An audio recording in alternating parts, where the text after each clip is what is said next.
ಗುರುಗಳೇ,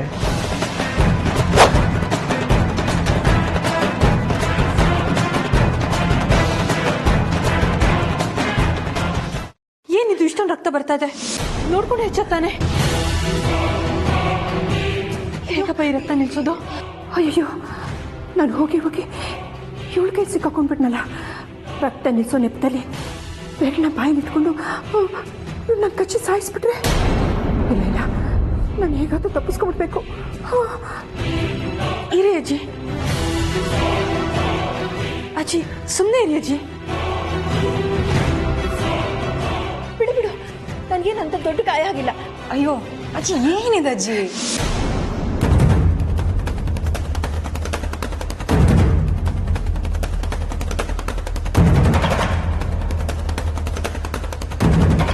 ಏ ಮಿನಿ, ಕೈ ಯಾಕೆ ಹಾಕಿತ್ಕೊಂಡೆ? ಅಮೃತ ನೋಡ್ತಾ ಇದ್ದಾಳೆ ತಾನೆ? ಯಾಕಿಷ್ಟು ಗಾಬರಿ ಆಗಿದ್ದೀರಾ ಅತ್ತೆಮ್ಮ? ಏನೆಲ್ಲ ಬಿಡಿ ಆಂಟಿ, ಸಣ್ಣ ಗಾಯ ಅಷ್ಟೇ. ನಾನೇ ಪಟ್ಟಿ ಮಾಡ್ತೀನಿ. ಅಮೃತಂಗೆ ಯಾಕೆ ತೊಂದರೆ? ಸರಿ, ನಾನು ಮಾವಂಗೆ ಸೀಕರಣೆ ಮಾಡ್ಕೊಡ್ತೀನಿ.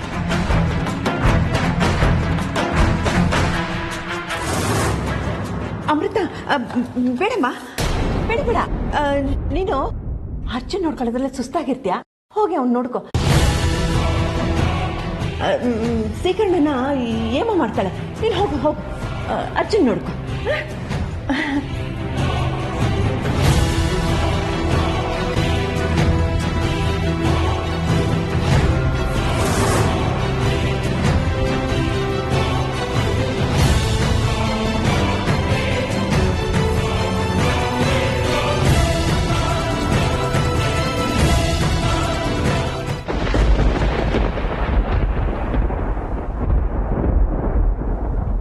ಏನಾಯ್ತು ನನಗೆ? ಇದ್ದಕ್ಕಿದ್ದ ಹಾಗೆ ಏನೋ ಒಂದು ಸೆಳೆತ.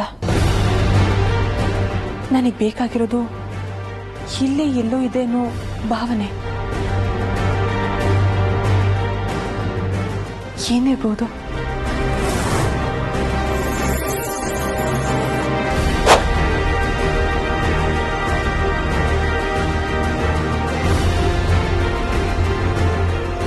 ವಿಷ್ಣು ಇಲ್ಲದೆ ಇರುವಾಗ ಅವ್ರ ಕೊನೆಗೆ ಹೋದ್ರೆ ಸುಮ್ಮನೆ ತೊಂದರೆ ಆಗತ್ತೆ.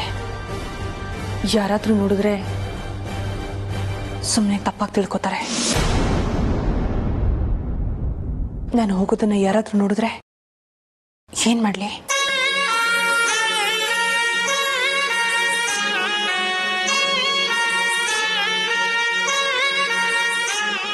ಸರಿ ತಪ್ಪುಗಳನ್ನ ಯೋಚನೆ ಮಾಡ್ಕೊಂಡು ಕೂರೋ ಸಮಯ ಅಲ್ಲ ಇದು. ಅಕಸ್ಮಾತ್ ಯಾರಾದ್ರೂ ನೋಡಿದ್ರೆ ಮೂಲಾಚೆ ಇಲ್ಲದೆ ಅವರನ್ನ ಅಲ್ಲೇ ಬಲಿ ತಗೋತೀನಿ.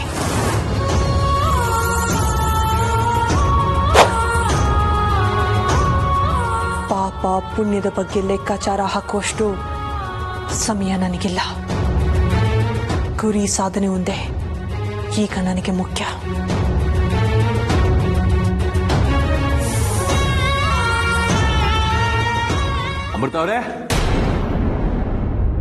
ಅಮೃತ ಅವರೇ, ಅರ್ಜುನ್ ಅವ್ರು ಕೂಗ್ತಾ ಇದ್ದಾರೆ. ಅವ್ರಿಗೇನಾದ್ರೂ ಬೇಕಾಗಿರುತ್ತೆ ಅನ್ಸುತ್ತೆ.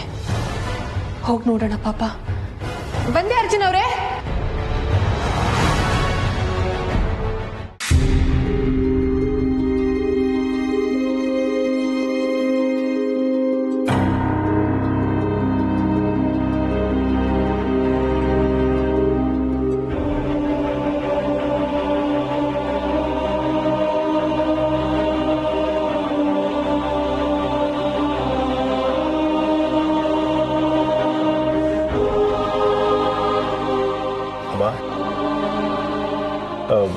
ನಾನು ನೋಡ್ತಾನೆ ಇದ್ದೀನಿ, ಬೆಳಿಗ್ಗೆಯಿಂದ ಒಂಥರ ಇದೆಯಾ.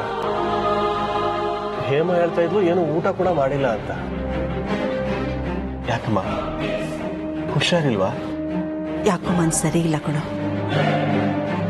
ರುದ್ರನ್ ನೆನಪು ತುಂಬಾ ಕಾಡ್ತಾ ಇದೆ. ನೋಡ್ದ್ಯಾ, ಎಷ್ಟು ಬೇಗ 1 ವರ್ಷ ಆಗೋಯ್ತು. ಅವನ್ ನೆನ್ಪು ಬಂದಾಗೆಲ್ಲ ಆ ನಾಗಿನೇ ನೆನ್ಪು ಬರುತ್ತೆ. ಆತಂಕ ದುಃಖ ಎರಡು ಒಟ್ಟೊಟ್ಟಿಗೆ ಕಾಡುತ್ತೆ. ಯಾವ್ದ್ರ ಮೇಲೂ ಗಮನ ಇಲ್ಲ. ಮನ್ಸಿಗೆ ಯಾಕೋ ತುಂಬಾ ನೋವಾಗಿದೆ ಕಣೋ. ಏನು ಮಾಡೋಕ್ಕಾಗತ್ತಮ್ಮ, ಎಲ್ಲ ನಮ್ಮ ಕೈ ಮೀರಿ ನಡೆದು ಹೋಯ್ತು. ಅದೇ ನಂಗೆ ಆತಂಕ ವಿಷ್ಣು. ಮತ್ತೆ ಇನ್ನೇನೇನು ಕೈ ಮೀರೋಗುತ್ತೋ ಅಂತ. ಅಂದರೆ ಆ ನಾಗಿನಿ ಇದೇ ಮನೇಲಿದ್ದಾಳೆ. ನನಗೆ ತುಂಬಾನೇ ಸೂಚನೆಗಳು ಸಿಗ್ತಾ ಇವೆ. ಅಮ್ಮ, ಏನು ಹೇಳ್ತಿದ್ದೆ ನೀನು? ಈ ಮನೆಯಲ್ಲಿದ್ದಾಳೆ ಅಂತಂದ್ರೆ? ಹೌದು ವಿಷ್ಣು, ಅವಳು ನಾಗಮಣಿ ವಿಚಾರದಲ್ಲಿ ಯಾರ್ಯಾರ ಮೇಲೆ ದ್ವೇಷ ಇಟ್ಕೊಂಡಿದ್ನು ಅವನ್ನೆಲ್ಲ ಬಲಿ ತಗೊಂಡಿದ್ದಾಳೆ. ಈಗ ಉಳಿದಿರೋದು ನೀನೊಬ್ಬನೇ. ಅದೇ ನನಗೆ ತುಂಬಾ ಭಯ ಕಾಡ್ತಾ ಇರೋದು. ಅವಳು ಖಂಡಿತವಾಗ್ಲೂ ಸುಮ್ಮನೆ ಕೂರೋಳಲ್ಲ, ಏನಾದ್ರೂ ಒಂದ್ ಚಾಕ್ತಾನೆ ಇರ್ತಾಳೆ. ಅಲ್ಲಮ್ಮ, ಇಷ್ಟೊಂದು ಖಚಿತವಾಗಿ ಈ ಮನೆಯಲ್ಲೇ ಇದ್ದಾಳೆ ಅಂತೇಳಿ ಹೇಗೆ ಹೇಳ್ತೀಯ ನೀನು? ಹೇಗೆ ಸಾಧ್ಯ?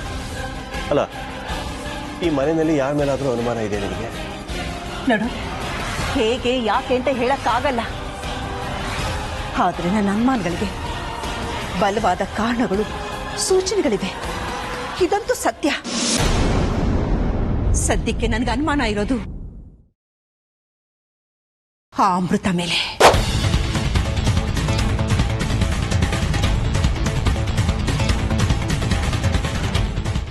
ಏನೋ ನಮ್ಮ ಅಮೃತನ?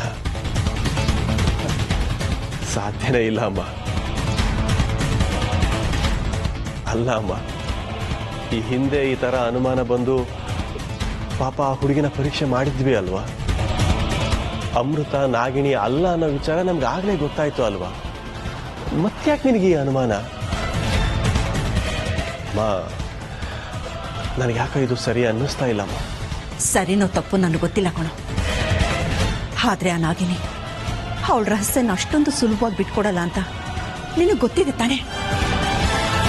ಅಮೃತ ಸಂಜೀವಿನಿ ಲೋಕಕ್ಕೆ ಹೋಗಿ ಬಂದಾಗಿಂದ ನನ್ನ ಅನುಮಾನಗಳು ಹೆಚ್ಚಾಗಿದೆ. ಅದೊಂದೇ ಅಲ್ಲ,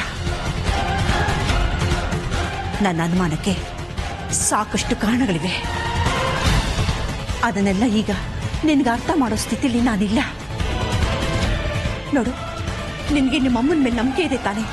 ನಾನು ಏನೇ ಮಾಡಿದ್ರು ಈ ಮನೆ ಒಳ್ಳೇದಕ್ಕೆ ಮಾಡ್ತೀನಿ ಅನ್ನೋ ನಂಬಿಕೆ ನಿನಗಿದೆ ತಾನೆ? ಆ ನಂಬಿಕೆ ಇದೆ ಅಮ್ಮ. ಆದ್ರೂ ನೋಡು, ಮಾತು ಬೇಡ. ಹೋಗ್ತಾ ಹೋಗ್ತಾ ಇಲ್ಲ ನಿನ್ಗೆ ಅರ್ಥ ಆಗತ್ತೆ. ನಾನೇನು ಪ್ರಶ್ನೆ ಕೇಳ್ಬೇಡ. ನೋಡು, ನಾಳೆ ಭೈರವ ಬಾಬುನ ಮನೆಗೆ ಬರಕ್ ಹೇಳು. ಈಗ ನಮಗ್ ಬಂದಿರೋ ಅನುಮಾನನ ಆದಷ್ಟು ಬೇಗ ನಾವು ಬಗೆಹರಿಸ್ಕೊಳ್ಳೋಣ. ನೋಡು, ಈ ವಿಚಾರ ನನಗೆ ನಿನಗೆ ಬಿಟ್ಟು ಮನೆಯವ್ರಿಗೆ ಯಾರಿಗೂ ಗೊತ್ತಾಗಬಾರ್ದು. ಈ ರಹಸ್ಯನ ಕಾಪಾಡಿಕೊಳ್ಳೋ ಜವಾಬ್ದಾರಿ ನಿಂದು, ಗೊತ್ತಾಯ್ತಾ? ಸರಿ ಅಮ್ಮ, ಹಾಗೆ ಆಗಿ.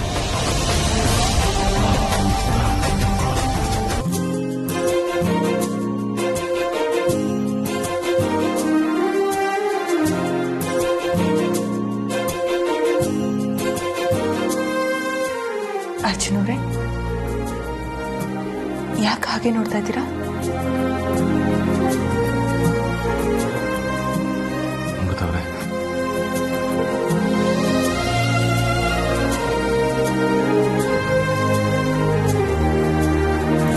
ಪುಟಗಳ ತೆರೆದರು ನಗು ಮಗವು ನಿಂದೆ, ಗುಡಿಯಲಿ ಕುಳಿತರು ದರ್ಶನವು ನಿಂದೆ, ನೀನಿರೋ ಜಾಗವೇ ನಾ ವಯಸ್ಸು ಸ್ವರ್ಗನು, ನಿನ್ನಯ ಭಾಗವೇ ಆಗಿರುವೆ ನಾನಿನ್ನು.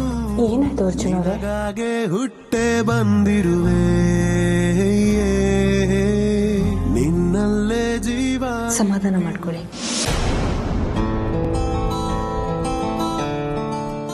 ನಿಮಗೆ ನೆನಪಿದೆಯಾ ಅಮೃತ ಅವರೇ, ಕಂಬದ ಪೂಜೆಲೆ ನಾವಿಬ್ರು ಒಗಟಿನ ಆಟ ಆಡುವಾಗ ನೀವು ನನ್ನ ಪಾಲಿನ ಸಂಜೀವಿನಿ ಅಂತ ಹೇಳಿದ್ದೆ. ಆದರೆ ನೀವು ಅದನ್ನು ಅಕ್ಷರಶಃ ನಿಜ ಮಾಡಿಬಿಟ್ರಿ. ನಿಮ್ಮ ಪ್ರಾಣನ ಒತ್ತೆ ಇಟ್ಟು ನನ್ನ ಪ್ರಾಣನ ಉಳಿಸಿದ್ರಿ. ಒಳ್ಳೆ ಸ್ನೇಹಿತೆ ಆದ್ರಿ. ನನ್ನ ಪ್ರೇಯಸಿಯಾಗಿ ನನ್ನ ಏಕಾಂತನ ನೀಗಿಸಿದ್ರಿ. ನನ್ನ ಕೈ ಹಿಡಿದು ನನ್ನ ಬಾಳಿಗೊಂದು ಅರ್ಥ ಕೊಟ್ರಿ. ನನಗೆ ಮರು ಜನ್ಮ ಕೊಟ್ಟು ತಾಯಿನೂ ಆಗ್ಬಿಟ್ರಿ ಕಣ್ರಿ. ಇನ್ಯಾವ ತ್ಯಾಗನೂ ಉಳಿಸಿಲ್ಲ ನೀವು. ಹೊಗಳಿಕೆಗೆ ಮೀರಿದ ತ್ಯಾಗನ ಮಾಡಿದಿರ ಕಣ್ರಿ. ನಿಮ್ಮ ಸಾಂಗತ್ಯದ ಋಣನ ನಾನು ಹೇಗ್ರಿ ತೀರಿಸ್ಲಿ?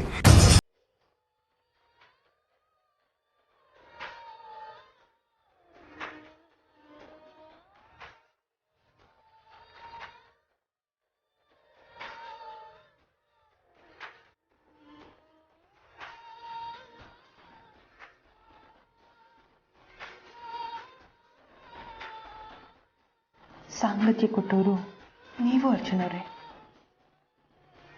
ಬರಡಾಗಿದ್ದ ನನ್ನ ಜೀವನದಲ್ಲಿ ಪ್ರೀತಿಯನ್ನು ತಂಗಾಳಿನ ತಂದವರು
ಹೀಗೆ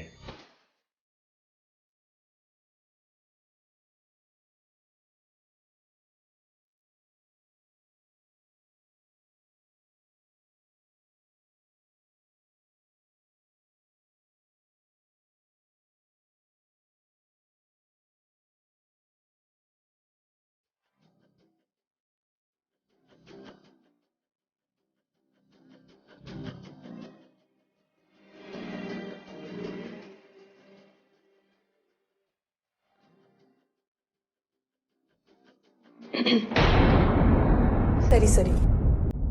ಈಗ ಋಣ ಸಂದಾಯ ಆಯ್ತಲ್ವಾ? ಇವತ್ತಿಗಿಷ್ಟು ಸಾಕು. ಚಿಕಿತ್ಸೆ ತಗೊಂಡು ಸುಸ್ತಾಗಿದ್ದೀರಾ, ಮಲ್ಕೊಳ್ಳಿ. ಇದು ಚಿಕಿತ್ಸೆ ಒಂದು ಭಾಗ ಕಣ್ರಿ. ಇದು ಒಂಥರ ಪ್ರಕೃತಿ ಚಿಕಿತ್ಸೆನೇ ಅಲ್ವಾ? ಬೇಕಾದ್ರೆ ಕೇಳ್ಕೊಂಡು ಬನ್ನಿ. ಸಾಕು ಸಾಕು. ಅತಿಯಾದ್ರೆ ಅಮೃತನೂ ವಿಷ ಅಂತಾರೆ ಅಲ್ವಾ? ಈಗ ಮಲ್ಕೊಳ್ಳಿ, ತಲೆ ಸುತ್ತ ಬರುತ್ತೆ.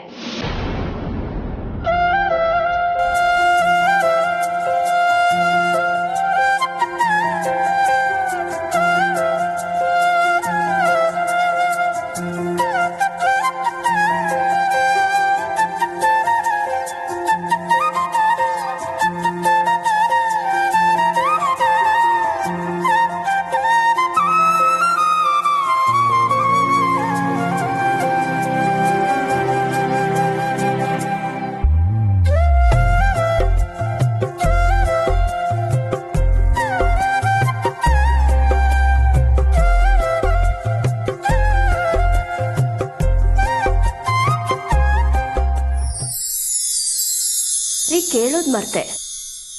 ಅತ್ತೆಮ್ಮ ಹತ್ರ ಮಾತಾಡಿದ್ರ ನೀವು? ನಾನು ನೋಡ್ತಾನೆ ಇದ್ದೀನಿ. ಆಶ್ರಮದಿಂದ ಬಂದಾಗಿಂದ ಅವ್ರ ಮಾಮೂಲು ಹಾಗೆ ಇಲ್ಲ. ಯಾವಾಗ್ಲೂ ಏನೋ ಒಂಥರ ಆತಂಕ, ಭಯದಲ್ಲೇ ಇರ್ತಾರೆ. ನಾನು ಗಮನಿಸ್ತಾನೆ ಇದ್ದೀನಿ. ಮುಂಚೆ ಇದ್ದಷ್ಟು ಉತ್ಸಾಹ ಅವ್ರ ಮುಖದಲ್ಲಿ ಕಾಣ್ತಾ ಇಲ್ಲ ರೀ. ಯಾವಾಗ್ಲೂ ಅವ್ರ ಲೋಕದಲ್ಲೇ ಕಳೆದು ಹೋಗಿರ್ತಾರೆ. ಅವ್ರು ಯಾವತ್ತೂ ಹೀಗಿದ್ದು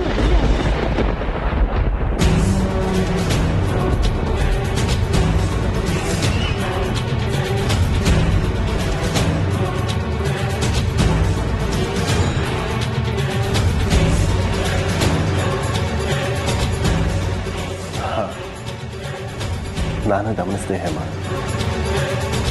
ಅಮ್ಮನ ಹತ್ರ ಮಾತಾಡ್ಕೊಂಡು ಬಂದೆ. ಒಳ್ಳೇದಾಯ್ತು. ಏನಾದರೂ ಹೇಳಿದ್ರ ನಿಮ್ಮ ಹತ್ರ? ನನಗಿಂತ ನಿಮ್ಮ ಹತ್ರ ಮನ್ಸು ಬಿಚ್ಚಿ ಮಾತಾಡ್ತಾರೆ, ಅದಕ್ಕೆ ಹೇಳಿದ್ದು ಮಾತಾಡಿ ಅವ್ರ ಹತ್ರ ಅಂತ. ಹಾಂ ಹೇಮ, ಅಮ್ಮ ರುದ್ರನ ತುಂಬ ಹಚ್ಕೊಂಡಿದ್ದ ವಿಷಯ ನಿನಗೂ ಗೊತ್ತೇ ಇದೆ ಅಲ್ವಾ? ನಮ್ಮ ರುದ್ರ ಸತ್ತು 1 ವರ್ಷ ಆಗ್ತಾ ಇದೆ. ಬೇಡ ಬೇಡ ಅಂದರೂ ಮನಸ್ಸು ಕದಡಿ ಸಂಕಟ ಆಗ್ತಾ ಇರುತ್ತೆ. ಆ ಘಟನೆಗಳು ಮತ್ತೆ ಮತ್ತೆ ನೆನಪಾಗಿರ್ತವೆ ಅಮ್ಮನಿಗೆ. ಸಹಜನೇ. ಅದರಲ್ಲೂ ನಮ್ಮ ರುದ್ರಂದು ತುಂಬ ದುರದೃಷ್ಟಕರವಾದಂಥ ಸಾವು. ಹಾಗಾಗಿ ತುಂಬ ಡಿಸ್ಟರ್ಬ್ ಆಗಿರ್ತಾರೆ. 1-2 ದಿನ ಅವ್ರ ಪಾಡಿಗೆ ಅವ್ರನ್ನ ಬಿಟ್ಬಿಡೋಣ. ಹೆತ್ತೊಟ್ಟೆ ಸಂಕಟ ತಾನಾಗೆ ಕರಗಬೇಕು. 1-2 ದಿನ ಅವ್ರಾಗೆ ಸಮಾಧಾನ ಮಾಡ್ಕೊಳ್ತಾರೆ. ಈಗ ನಾವು ಮಾತಾಡ್ಸಕ್ಕೆ ಹೋದರೆ ಸುಮ್ಮನೆ ಅವ್ರಿಗೂ ಹಿಂಸೆ. ಅದು ಸರಿ ಅನ್ನಿ. ಆ ತಾಯಿ ಜೀವ ಎಷ್ಟು ಒದ್ದಾಡ್ತಾ ಇದೆಯೋ ಏನೋ. ಏನೇ ಹೇಳಿ, ಎಂಥ ತಂದೆ ತಾಯಿಗೂ ಅವ್ರ ಕಣ್ಮುಂದೆ ಅವ್ರ ಮಕ್ಳಿಗೆ ಇಂಥ ಸಾವು ಬರಬಾರ್ದು ರೀ. ದೇವರು ಅನ್ಯಾಯ ಮಾಡಿಬಿಟ್ಟ ನಮ್ಮ ರುದ್ರಂಗೆ. ಅನ್ಯಾಯವಾದ ಸಾವು ಕೊಟ್ಬಿಟ್ಟ ಅವನಿಗೆ.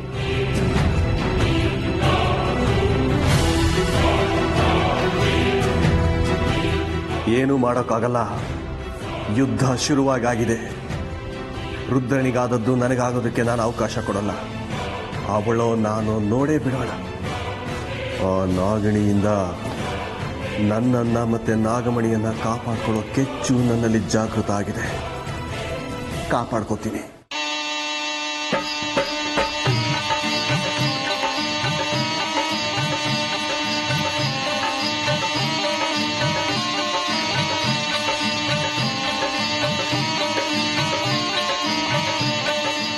ಆ ಪಾಪಿ ರುದ್ರನ ಬಲಿ ತಗೊಂಡು 1 ವರ್ಷ ಆಯ್ತು. ವಿಷ್ಣು, ನಿನ್ನ ಬಲಿ ಮುಹೂರ್ತನೂ ಹತ್ರ ಬರ್ತಾ ಇದೆ. ಸರಿಯಾದ ಗಳಿಗೆಗೋಸ್ಕರ ನಾನು ಕಾಯ್ತಾ ಇದ್ದೀನಿ. ಆ ಮುಹೂರ್ತ ಈಗ ಕೂಡಿ ಬಂದಿದೆ ಅಂತ ಅನಿಸ್ತಾ ಇದೆ. ರುದ್ರನ ವರ್ಷದ ತಿಥಿಯ ದಿನನೇ ಶಿವನ ಸಾವಿಗೂ ಮುಹೂರ್ತ ಇಟ್ರೆ ಹೇಗೆ?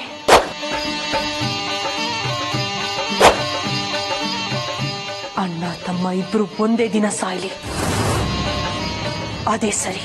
ಅದೇ ಸರಿಯಾದ ನಿರ್ಧಾರ. ಆ ದಿನ ಈ ಕುಟುಂಬದ ಪಾಲಿಗೆ ಯಾವತ್ತಿಗೂ ಮರೆಯಲಾಗದಂತ ಕರಾಳ ದಿನ ಆಗ್ಬೇಕು ಅಂದ್ರೆ ಹಾಗೆ ಮಾಡಬೇಕು. ವರ್ಷಕ್ಕೊಮ್ಮೆ ಆ ದಿನ ಬಂದಾಗ ಮನೆ ಮಂದಿಯೆಲ್ಲ ಭಯದಿಂದ ನಡುಗೋ ಹಾಗಾಗ್ಬೇಕು. ಅದಕ್ಕೂ ಮೊದಲು ಆ ಪಾಪಿಯ ವಶದಲ್ಲಿರೋ ನಾಗಮಣಿನ ನನ್ನ ವಶಕ್ಕೆ ತಗೋಬೇಕು. ಅದೇ ಸರಿ. ವಿಷ್ಣು, ನಿನ್ನ ಬಲಿಯ ಮುಹೂರ್ತ ಹತ್ರ ಬರ್ತಾ ಇದೆ.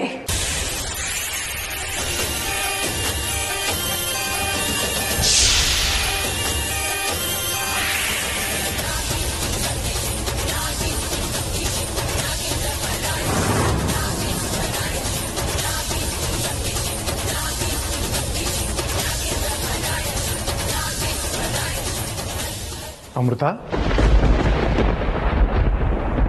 ಗುರುಗಳೇ, ನೀವಿಲ್ಲಿ?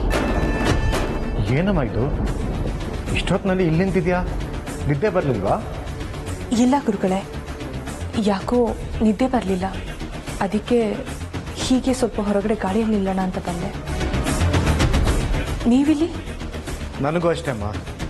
ಹೊಸ ಜಾಗ ಅಲ್ವಾ, ನಿದ್ದೆ ಬರ್ತಾ ಇರಲಿಲ್ಲ. ಹಾಗೆ ಗಾಳಿ ತಗೊಳ್ಳೋಣ ಅಂತ ಇಲ್ಲಿಗೆ ಬಂದೆ.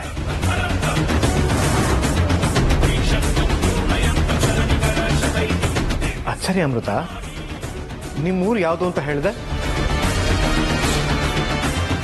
ಅಲ್ಲಮ್ಮ, ಅವತ್ತು ನಿಮ್ಮ ತಂದೆ ತಾಯಿ ಬಗ್ಗೆ ನೀನು ನನಗೆ ಸರಿಯಾಗಿ ಹೇಳಲೇ ಇಲ್ವಲ್ಲ?